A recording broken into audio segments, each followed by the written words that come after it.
अहम ख़बर मां ॾियो ख़ैरपुर नाथन शाह में वापारी खां लखे रुपयनि जी फुरत थी आहे। रेशम गली में हथियारबंद कपड़े जे वापारी गुलाम हुसैन चांडियो खां 18 लख रुपया फुर करे फरार थी विया आहिनि। वापारी जो चवणु आहे त अणॼातल हथियारबंद 18 लख रुपया फुर करे विया आहिनि। हुन चयो आहे त मामले जो नोटिस वठी फुर थियल रक़म वापसि कराई वञे।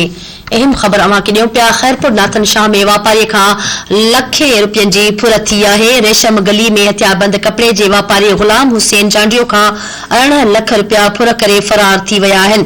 वापारी जो चवणु आहे त अणॼातल हथियारबंद 18 लख रुपया फुर करे फरार थी विया आहिनि। हुन चयो आहे त मामले जो नोटिस वठी फुर थियल रक़म वापसि कराई वञे।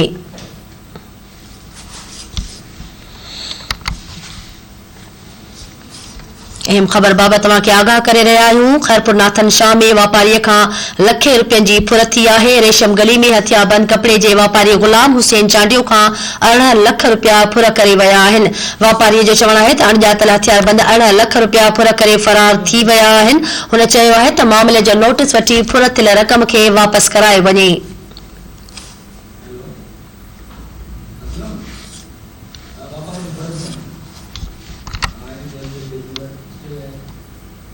ख़ैरपुर नाथन शाह में वापारीअ खां लखे रुपयनि जी फुरत थी आहे।